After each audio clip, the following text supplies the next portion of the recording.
잠깐 질문 하나 드리겠습니다. 전쟁 한 장면 없이, 영웅의 승리 한 번 없이 그냥 조용히 걷는 소년의 뒷모습 하나로 미국 중년 남성들이 극장 좌석에서 눈물을 닦았습니다. 이게 말이 된다고 생각하십니까? 이 이야기는 영화 흥행 기사가 아닙니다.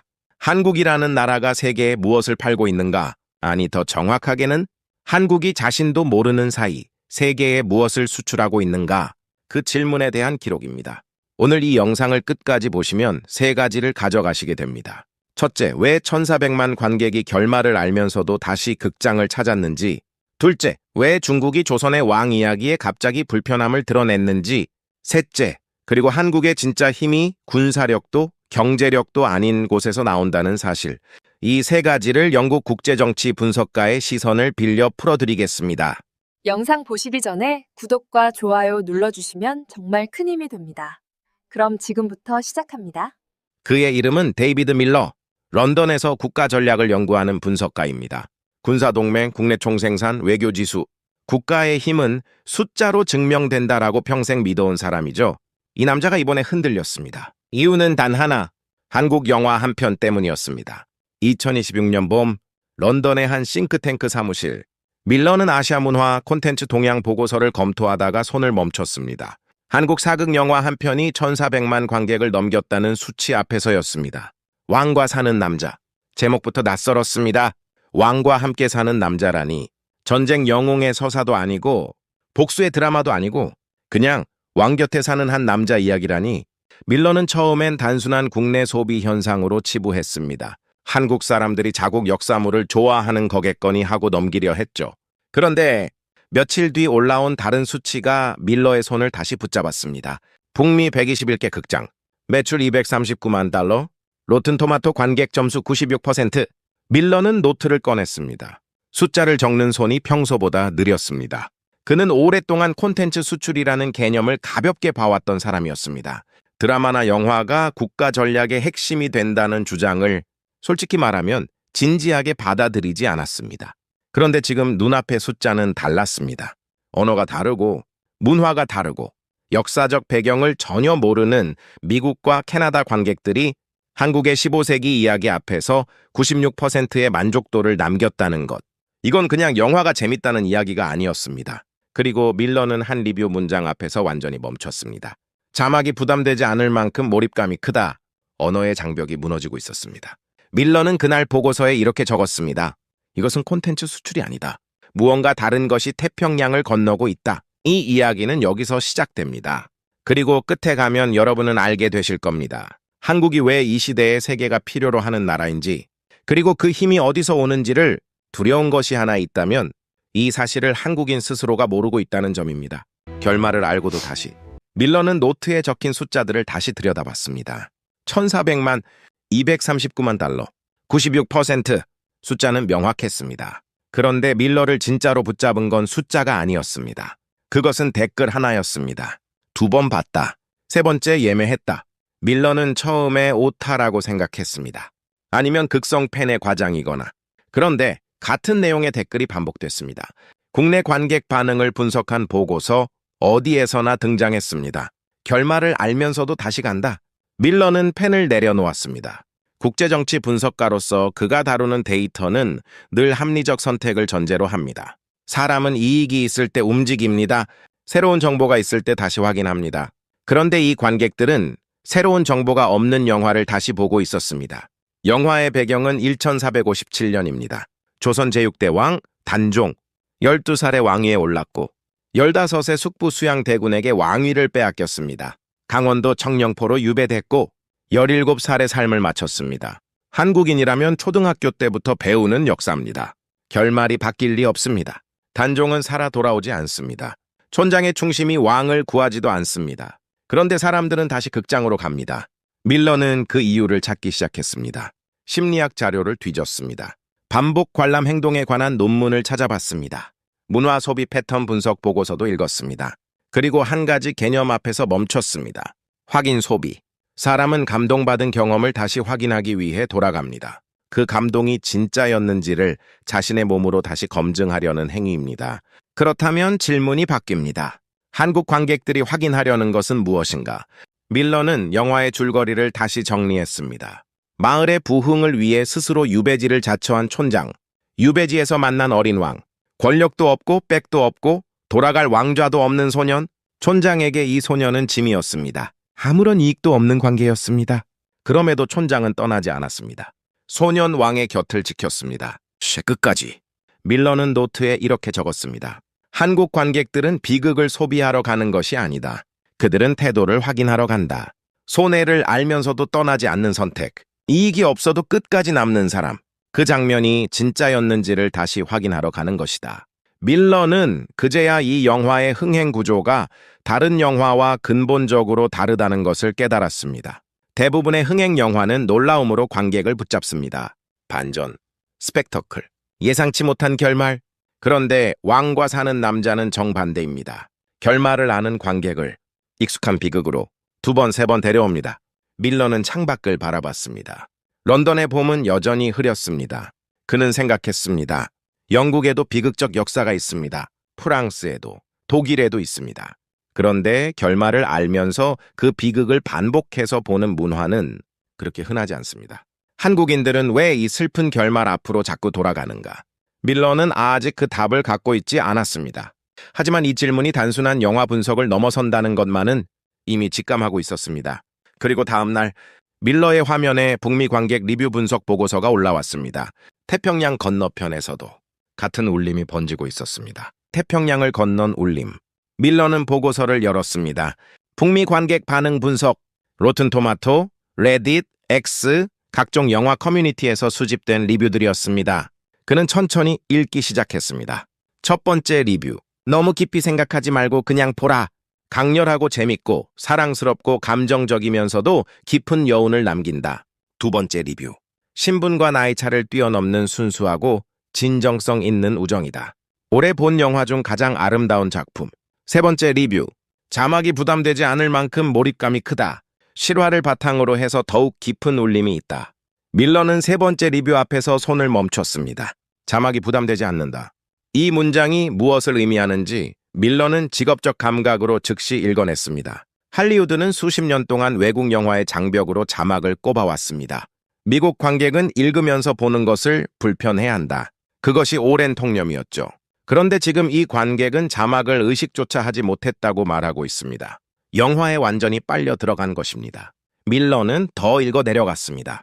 그리고 한 리뷰 앞에서 멈칫했습니다. 단종을 죽인 사람은 오징어 게임의 456번이다. 한국 영화 관상을 보세요. 밀러는 이 리뷰를 2번 읽었습니다. 이 관객은 지금 조선시대 역사와 현대 한국 드라마를 연결하고 있었습니다. 관상에서 수양대군을 연기한 배우가 오징어 게임의 주인공과 같은 사람이라는 사실을 알고 있었고 그것을 왕과 사는 남자와 연결해 즐기고 있었습니다. 밀러는 노트에 적었습니다. 이 관객들은 한국 역사를 모른다. 그런데 한국 콘텐츠의 맥락은 꿰고 있다. 이것은 단순한 영화 한 편의 성공이 아니다. 한국 콘텐츠가 하나의 세계관으로 연결되고 있다. 밀러는 북미 상영 데이터를 다시 펼쳤습니다.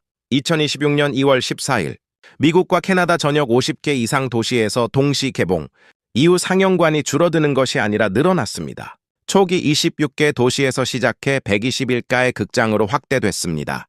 입소문이 상영관을 늘린 것입니다. 매출 수치도 다시 봤습니다. 239만 달러. 밀러는 비교 대상을 찾아봤습니다.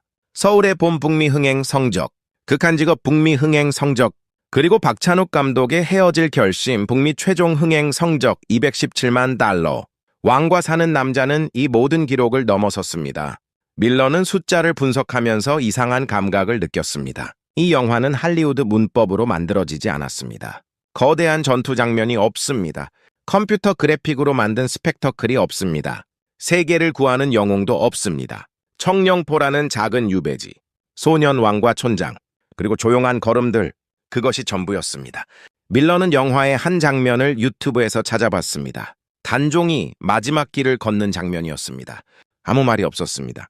배경음악도 절제돼 있었습니다. 그저 한 소년이 걷고 있었고 그 뒤를 촌장이 따르고 있었습니다. 밀러는 화면을 보면서 생각했습니다.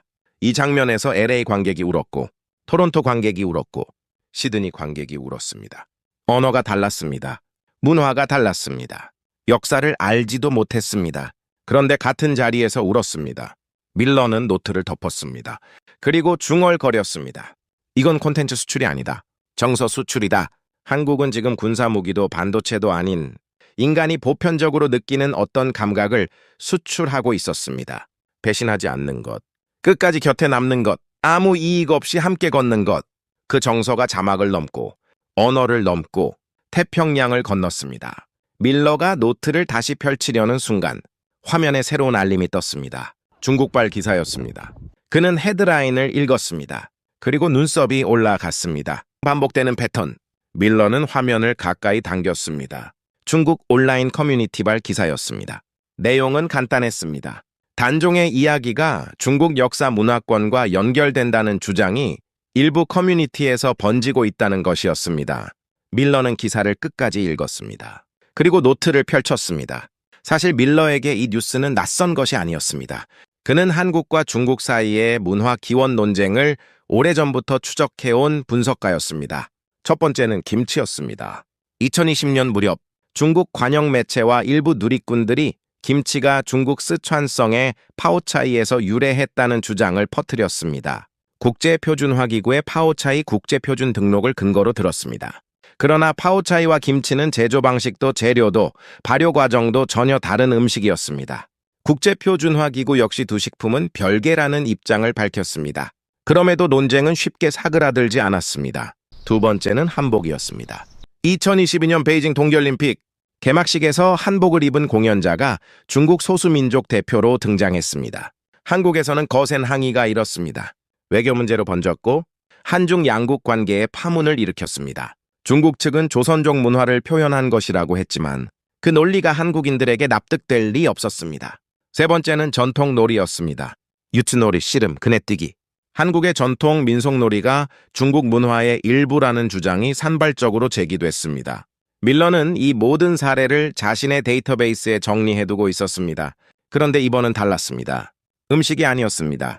의복이 아니었습니다. 놀이가 아니었습니다. 왕이었습니다. 조선의 왕, 기록이 남아있는 역사적 실존 인물, 단종이었습니다. 밀러는 펜을 들었습니다. 그는 국제정치 분석가로서 이런 움직임의 패턴을 읽는데 익숙한 사람이었습니다. 문화 기원 논쟁은 우연히 발생하지 않습니다. 특정 국가의 문화가 국제적으로 주목받는 시점에 그 문화의 뿌리를 흔드는 주장이 등장합니다. 논리는 항상 비슷했습니다. 원래 우리 것이었다. 혹은 우리 문화권에서 파생됐다. 혹은 역사적으로 연결돼 있다. 밀러는 지도를 펼쳤습니다. 왕과 사는 남자가 상영 중인 지역을 표시했습니다. 북미, 호유, 뉴질랜드, 대만, 그리고 유럽 일부, 영화가 뻗어나가는 방향과 문화 기원 논쟁이 번지는 방향이 정확히 겹쳤습니다. 밀러는 노트에 적었습니다. 콘텐츠가 뻗을수록 논쟁도 따라온다. 이것은 반응이다. 한국 문화가 세계의 시선을 끌수록 그 문화의 정체성을 흐리려는 움직임이 함께 등장한다. 밀러는 잠시 생각에 잠겼습니다. 그는 이 논쟁을 한중 갈등의 프레임으로만 보지 않았습니다. 더 큰 그림이 있었습니다. 역사는 국가 정체성의 뿌리입니다. 뿌리를 흔들면 정체성이 흔들립니다. 정체성이 흔들리면 자기 서사를 잃습니다. 자기 서사를 잃은 나라는 힘이 없습니다. 군사력과 무관하게, 경제력과 무관하게 자기가 누구인지 모르는 나라는 아무것도 지킬 수 없습니다. 밀러는 그 생각을 더 밀어붙였습니다. 그렇다면 한국은 지금 어디에 있는가? 1400만 관객이 조선의 왕 이야기를 보러 갔습니다. 태평양 건너 미국과 캐나다 관객이 울었습니다. 호주와 뉴질랜드에서도 상영관이 열렸습니다. 그리고 그 시점에 그 왕의 역사가 흔들리기 시작했습니다. 밀러는 창밖을 봤습니다. 런던의 오후였습니다. 그는 생각했습니다. 이 논쟁에 한국 정부가 어떻게 반응할 것인가? 외교부가 성명을 낼 것인가? 학계가 반박 자료를 낼 것인가? 보통 이런 상황에서 국가가 먼저 움직입니다. 그런데 밀러가 다음 날 확인한 것은 정부도 학계도 아닌 전혀 다른 곳에서 온 반응이었습니다. 정부가 아닌 곳에서 밀러는 다음 날 아침 일찍 사무실에 도착했습니다. 커피를 내리기도 전에 화면을 켰습니다. 중국발 문화 기원 논쟁 관련 한국 측 반응을 추적하고 있었기 때문입니다. 그는 외교부 공식 성명을 기다렸습니다. 혹은 역사학회의 반박 자료를 기대했습니다. 최소한 정부 산하 문화기관의 공식 입장이라도 나올 것이라고 생각했죠. 그런데 화면에 뜬 것은 그 어느 것도 아니었습니다. 한 기업의 움직임이었습니다. 밀러는 처음에 오보라고 생각했습니다. 다시 읽었습니다. 틀리지 않았습니다. 오랫동안 국가유공자와 참전용사를 후원해온 한국의 한 기업이 조선시대 사료와 문헌을 자체적으로 정리해 국제기구에 참고 자료로 제출했다는 내용이었습니다. 밀러는 자료를 더 파고들었습니다. 그 기업은 이미 수년 전부터 한국 역사기록 보존 사업을 진행해오고 있었습니다. 독립운동 사료 정리, 참전용사 구술기록, 전통문화 아카이브 구축, 단순한 사회공헌 활동으로 볼 수도 있었습니다. 그런데 이번에는 달랐습니다. 외부의 역사 왜곡 주장이 번지는 시점에 이미 정리된 사료들이 즉각 활용됐습니다. 준비가 돼 있었던 것입니다. 밀러는 제출된 참고 자료의 목차를 찾아봤습니다. 단종 관련 조선 왕조실록 원문 발췌, 청령포 유배기록 문헌 정리, 당시 동아시아 역사 맥락 비교 분석, 한중일 사료교차 검증 자료. 밀러는 목차를 읽으면서 손가락이 멈췄습니다. 이건 감정적 대응이 아니었습니다. 분노도 없었습니다. 항의도 없었습니다. 자극적인 언어도 없었습니다. 오직 문헌이었습니다. 오직 기록이었습니다. 오직 사실이었습니다. 밀러는 노트를 꺼냈습니다. 그는 오랫동안 국제 분쟁에서 감정적 대응이 얼마나 역효과를 내는지를 지켜봐온 사람이었습니다. 분노로 맞서면 싸움이 됩니다. 싸움이 되면 프레임이 흐려집니다. 프레임이 흐려지면 누가 옳은지보다 누가 더 시끄러운지가 주목받습니다. 그 게임에서 진짜 역사는 뒤로 밀립니다. 그런데 이 기업은 그 게임 자체를 거부했습니다. 밀러는 자료를 보면서 한 가지 사실이 더 눈에 들어왔습니다. 이 기업이 역사 자료를 정리하기 시작한 시점은 이번 논쟁이 터지기 훨씬 이전이었습니다. 논쟁 때문에 시작한 것이 아니었습니다.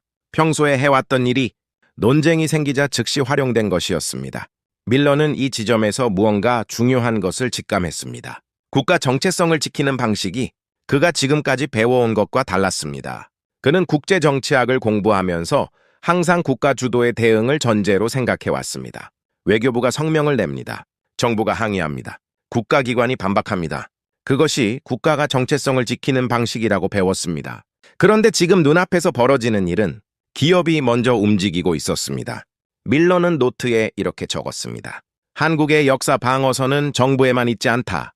민간이 일상적으로 기록을 쌓아왔고 위기가 왔을 때 그 기록이 방패가 됐다. 이것은 즉흥적 대응이 아니다. 구조적 준비다. 밀러는 잠시 자리에서 일어났습니다. 창가로 걸어가 런던의 거리를 내려다봤습니다.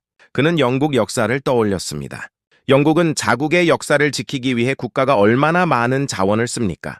대형 박물관, 국립기록원, 왕실문서 보관소, 모두 국가 주도의 기관들입니다. 그런데 한국은 지금 기업이 먼저 나서고 있었습니다. 밀러는 다시 자리로 돌아왔습니다. 그리고 그 기업의 후원 이력을 더 찾아봤습니다. 참전용사 생계 지원, 국가유공자 의료비 지원, 전몰장병 유가족 장학 사업. 밀러는 이 목록을 보면서 한 가지 패턴을 읽었습니다. 이 기업은 국가가 해야 할 일을 대신 해왔습니다. 기억해야 할 것을 기억했고, 기록해야 할 것을 기록했고, 지켜야 할 것을 지켰습니다. 그것이 지금 역사 왜곡 논쟁 앞에서 가장 강력한 무기가 됐습니다. 밀러는 보고서 페이지를 넘겼습니다. 그리고 멈췄습니다. 자신이 이 사건을 분석하면서 계속 빠뜨리고 있는 것이 있다는 것을 그제야 느끼기 시작했습니다. 그는 천천히 다시 처음으로 돌아갔습니다. 영화로, 촌장으로, 소년왕으로, 그리고 중얼거렸습니다. 내가 놓친 게 있다. 내가 놓친 것. 밀러는 노트를 덮었습니다. 보고서도 덮었습니다. 그는 처음으로 분석을 멈추고 그냥 영화를 보기로 했습니다. 국제정치 분석가로서가 아니라 그냥 한 사람으로서. 영화는 생각보다 조용했습니다. 밀러는 처음 20분 동안 자막을 쫓으며 내용을 파악하려 했습니다. 배경 설명을 찾았습니다. 역사적 맥락을 정리하려 했습니다. 등장인물의 관계도를 머릿속으로 그렸습니다. 직업적 습관이었습니다. 그런데 어느 순간 그 습관이 멈췄습니다. 촌장이 처음 유배지에 도착하는 장면이었습니다. 그는 마을의 부흥을 위해 유배지를 자처했습니다. 유배지에 자원한 촌장. 밀러는 처음에 이 설정이 낯설었습니다. 스스로 유배지를 택한다. 권력자에게 잘 보이려는 계산인가? 아니면 다른 목적이 있는 것인가? 밀러는 동기를 분석했습니다. 그런데 영화는 그 동기를 설명하는데 시간을 쓰지 않았습니다. 그냥 촌장은 거기 있었습니다. 그리고 소년왕도 거기 있었습니다. 두 사람이 처음 마주치는 장면. 소년왕은 경계했습니다. 촌장은 당황했습니다. 왕인 줄 몰랐으니까요. 그 어색함이 진짜처럼 느껴졌습니다. 밀러는 그 장면에서 처음으로 분석을 잊었습니다. 영화 중반, 촌장은 이미 알고 있었습니다.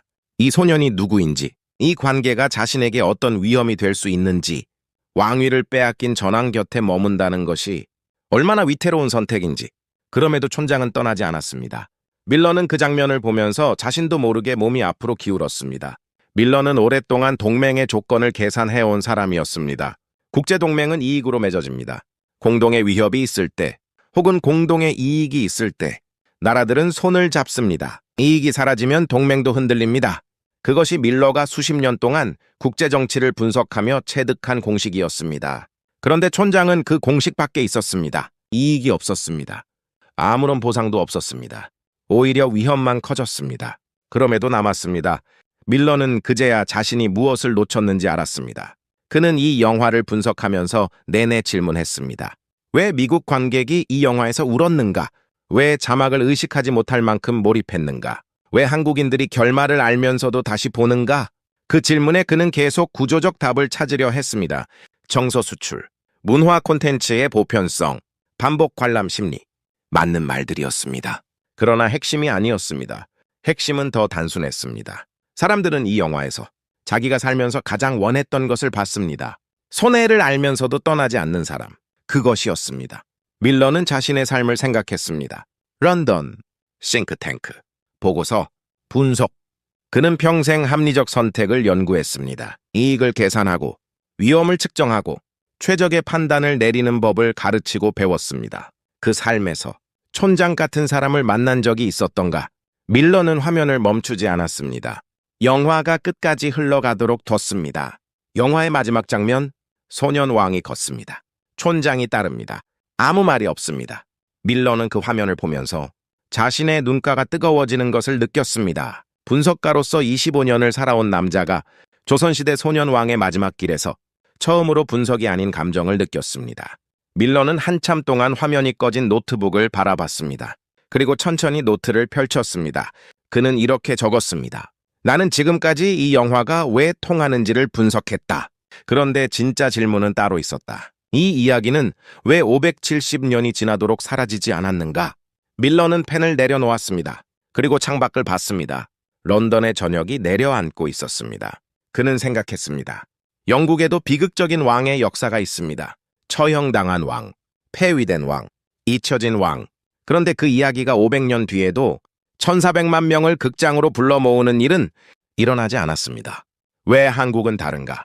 밀러는 그 질문을 들고 다시 처음으로 돌아갔습니다. 앞에서 적어둔 문장으로 결말을 아는 관객의 반복 관람. 이제 다른 각도로 보이기 시작했습니다. 기억의 방식. 밀러는 노트를 다시 펼쳤습니다. 적어둔 문장이 거기 있었습니다. 결말을 아는 관객의 반복 관람. 그는 그 문장 아래에 줄을 그었습니다. 그리고 새로운 질문을 적었습니다. 그들은 무엇을 확인하러 가는가? 밀러는 지금까지 이 질문에 심리학적 답을 찾으려 했습니다. 감동의 재확인, 정서적 만족의 반복, 몰입 경험의 재소비. 모두 틀린 말은 아니었습니다. 그런데 영화를 직접 보고 난 뒤 그 답들이 전부 표면에 머물고 있다는 것을 느꼈습니다. 밀러는 다시 단종의 역사를 들여다봤습니다. 1457년, 단종은 17의 삶을 마쳤습니다. 그것이 끝이 아니었습니다. 단종이 세상을 떠난 뒤에도 그를 기억하는 사람들이 있었습니다. 목숨을 걸고 시신을 수습한 사람이 있었습니다. 엄중한 금령에도 제사를 지낸 사람들이 있었습니다. 이름을 적어 후세에 남긴 사람들이 있었습니다. 왕은 패배했습니다. 그러나 그 곁에 남은 사람들은 사라지지 않았습니다. 밀러는 그제야 한 가지를 이해했습니다. 한국인들이 반복해서 극장에 가는 이유. 그들은 단종의 비극을 소비하러 가는 것이 아니었습니다. 촌장의 선택을 확인하러 가는 것이었습니다. 손해를 알면서도 남은 사람, 아무 이익이 없어도 떠나지 않은 사람, 끝까지 함께 걸은 사람. 그 태도가 진짜였는지, 지금도 유효한지 자신의 가슴으로 다시 확인하러 가는 것이었습니다. 밀러는 노트에 이렇게 적었습니다. 한국은 왕의 패배를 기억하는 나라가 아니다. 끝까지 등을 돌리지 않은 사람을 기억하는 나라다. 그는 펜을 내려놓고 생각에 잠겼습니다. 이 차이가 얼마나 중요한지 천천히 실감하기 시작했습니다. 패배를 기억하는 나라와 패배 앞에서도 끝까지 남은 사람을 기억하는 나라는 전혀 다른 나라입니다. 전자는 상처를 안고 삽니다. 후자는 태도를 안고 삽니다. 밀러는 자신이 분석했던 한국 기업의 움직임을 다시 떠올렸습니다. 참전 용사를 후원해온 기업, 역사 사료를 정리해온 기업, 논쟁이 생기자 즉시 문헌으로 대응한 기업. 그 기업이 왜 그 일을 해왔는지 이제 다른 각도로 보였습니다. 그것은 사회공헌 활동이 아니었습니다. 홍보 전략도 아니었습니다. 기억해야 할 것을 기억하는 방식이었습니다. 끝까지 남은 사람들을 잊지 않는 태도. 그것이 기업의 행동 원리로 자리 잡고 있었습니다. 밀러는 더 넓게 봤습니다. 한국 사회 곳곳에서 같은 패턴이 보였습니다. 5월 광주를 기록하는 사람들이 있었습니다. 제주 4월을 기억하는 사람들이 있었습니다. 일제강점기 독립운동가의 이름을 찾아내는 사람들이 있었습니다. 전쟁터에서 돌아오지 못한 병사들의 유해를 발굴하는 사람들이 있었습니다. 국가가 시켜서가 아니었습니다. 누군가 자발적으로 기억을 붙잡고 있었습니다. 밀러는 노트에 이렇게 적었습니다. 한국의 기억은 제도 속에만 있지 않다. 사람들의 선택 속에 살아있다. 그는 다시 영화로 돌아갔습니다.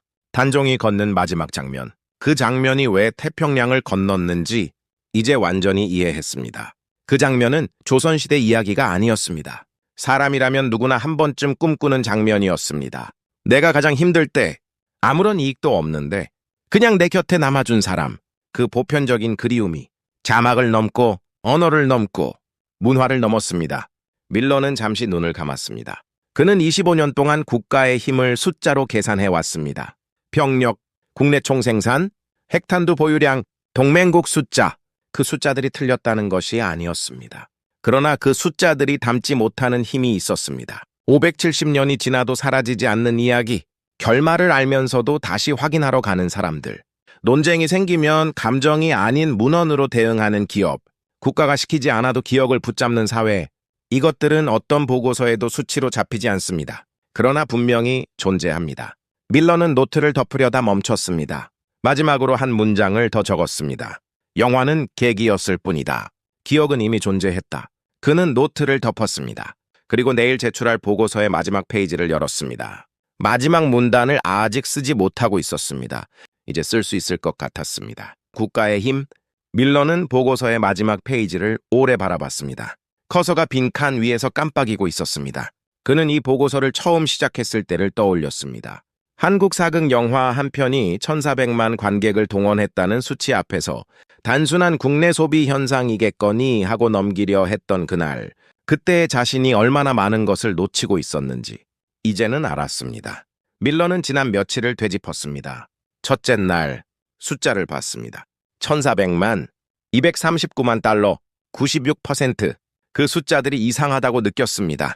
둘째 날, 관객들이 결말을 알면서도 다시 극장으로 간다는 사실을 알았습니다. 확인 소비라는 개념으로 설명하려 했습니다.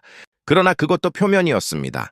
셋째 날, 태평양 건너 북미 관객들이 같은 장면에서 울었다는 것을 봤습니다. 정서 수출이라고 정리했습니다. 맞는 말이었지만 절반이었습니다. 넷째 날, 중국발 문화 기원 논쟁이 터졌습니다. 그리고 정부가 아닌 기업이 먼저 문헌으로 대응했습니다. 구조적 준비라고 분석했습니다. 맞는 말이었지만 뿌리까지 내려가지 못했습니다. 다섯째 날, 영화를 직접 봤습니다. 그리고 촌장 앞에서 분석을 잊었습니다. 밀러는 천천히 타이핑을 시작했습니다. 보고서 제목, 한국의 소프트파워 재정에 그는 서론을 건너뛰었습니다. 이미 6페이지를 썼습니다. 마지막 문단만 남아있었습니다. 밀러는 생각을 정리했습니다. 국가의 힘을 측정하는 전통적 기준이 있습니다. 군사력, 경제력, 외교력, 기술력. 이 4가지 축 위에서 국가의 위상이 결정된다고 밀러는 배웠습니다. 그리고 오랫동안 그렇게 가르쳤습니다. 한국은 이 기준으로도 충분히 강한 나라입니다. 세계 10번째 안팎의 경제 규모, 첨단 반도체와 배터리 기술, 강력한 한미 동맹, 세계 수준의 방위 산업. 그러나 이번에 밀러가 목격한 것은 그 어떤 기준에도 잡히지 않는 힘이었습니다. 밀러는 타이핑을 멈추고 창밖을 봤습니다. 런던의 밤이었습니다. 그는 생각했습니다. 영국은 어떤가? 대영제국의 역사, 세계 각지에 심어놓은 언어와 제도, 비틀스와 셰익스피어. 영국도 문화적 영향력이 있습니다. 그런데 지금 이 시대에 영국 사극 영화 한 편이 한국과 미국과 호주와 대만의 관객을 동시에 울릴 수 있는가? 밀러는 솔직하게 인정했습니다. 확신하기 어렵다고. 그렇다면 한국은 무엇이 다른가? 밀러는 이 질문에 답을 이제 갖고 있었습니다. 한국은 자기 역사를 포기하지 않는 나라입니다. 왕이 패배해도, 나라가 빼앗겨도, 전쟁으로 폐허가 돼도 기억을 놓지 않았습니다. 그 기억이 570년을 버텼고 영화가 됐고 태평양을 건넜습니다. 한국은 논쟁이 생기면 감정이 아닌 자료로 대응하는 나라입니다. 분노로 맞서지 않았습니다. 문헌을 꺼냈습니다. 기록으로 말했습니다. 그 냉정함이 오히려 가장 강력한 방어였습니다. 한국은 비극을 잊지 않고 태도로 남기는 나라입니다. 패배한 왕을 슬퍼하지 않았습니다. 그 곁에 끝까지 남은 사람을 기억했습니다. 그 태도가 세대를 건너 전해졌고 기업의 행동 원리가 됐고 사회의 작동 방식이 됐습니다. 밀러는 타이핑을 멈추지 않았습니다. 문장들이 이제 막힘없이 나왔습니다. 문화 전쟁은 총으로 시작되지 않습니다. 누군가의 이야기를 빼앗는 것에서 시작됩니다. 김치를 빼앗으려 했습니다. 한복을 빼앗으려 했습니다. 전통 놀이를 빼앗으려 했습니다. 이번엔 왕의 역사를 흔들었습니다. 그때마다 한국은 무너지지 않았습니다. 왜냐하면 빼앗길 이야기가 아니었기 때문입니다. 570년 동안 수천만 명의 가슴 속에 살아있는 이야기는 인터넷 논쟁으로 지워지지 않습니다. 밀러는 마지막 문단에 다다랐습니다. 그는 잠시 손을 멈췄습니다. 이 문장을 어떻게 마무리할 것인가? 수십 개의 보고서를 써온 분석가로서 마지막 문장은 늘 결론이어야 한다고 생각해왔습니다. 명확하고 측정 가능하고 정책적 시사점이 있는 결론. 그런데 이번엔 달랐습니다. 밀러는 촌장을 떠올렸습니다. 아무 이익도 없이, 아무 보상도 없이 그냥 소년왕의 곁에 남은 사람, 그리고 그 선택을 570년 동안 기억해온 사람들, 그 기억이 1400만 명을 극장으로 불렀고 태평양을 건넜고 런던의 한 분석가를 흔들었습니다. 밀러는 마지막 문장을 적었습니다. 한국의 힘은 레이더에 잡히지 않는다. 군사 위성도, 경제 지표도, 외교 보고서도 이 힘을 수치로 담지 못한다. 그러나 분명히 존재한다. 그것은 기억을 지키는 태도에서 나온다. 끝까지 등을 돌리지 않는 선택에서 나온다. 그리고 그 선택을 잊지 않는 사람들로부터 나온다. 밀러는 저장 버튼을 눌렀습니다. 보고서가 완성됐습니다. 그는 자리에서 일어나 커피를 한 잔 내렸습니다. 창밖의 런던은 여전히 흐렸습니다. 그러나 밀러의 머릿속은 오랜만에 선명했습니다. 그는 커피잔을 들고 창가에 섰습니다. 그리고 조용히 중얼거렸습니다. 나는 오랫동안 국가의 힘을 숫자로 증명하려 했다. 그런데 가장 오래 살아남는 힘은 숫자로 증명되지 않는 곳에 있었다. 영화 한 편이 나에게 가르쳐줬다. 570년 전 강원도 청령포의 작은 유배지에서 아무도 보지 않는 곳에서 그냥 걸었던 한 남자가 밀러는 커피잔을 내려놓았습니다. 그리고 책상으로 돌아가 다음 보고서의 첫 줄을 열었습니다. 제목: 세계가 한국을 필요로 하는 이유. 한국은 세상을 향해 큰 소리를 내지 않습니다. 대신 500년을 버틴 이야기를 조용히 내놓습니다. 군사력보다 오래가고 경제력보다 깊이 남는 것. 그것은 숫자가 아니라 태도입니다. 이 영화는 끝났습니다.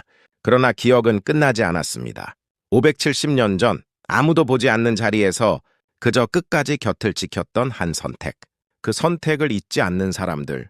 그것이 한국의 힘입니다. 그리고 지금도 세계는 그 힘을 조용히 목격하고 있습니다. 본 영상은 공개된 역사 자료와 흥행 데이터를 기반으로 제작되었으며 스토리 구조 정리와 문장 구성에 AI 보조 기술을 활용했습니다. 핵심 해석과 메시지는 제작자의 관점임을 밝힙니다. 이 이야기가 눈에 드러나지 않는 자리에서도 끝까지 책임을 다해온 한국 사회의 선택과 자세를 한 번 더 돌아보는 계기가 되기를 바랍니다. 이야기를 함께 해주셔서 감사합니다. 오늘 영상도 마음에 드셨나요? 그렇다면 댓글 부탁드려요.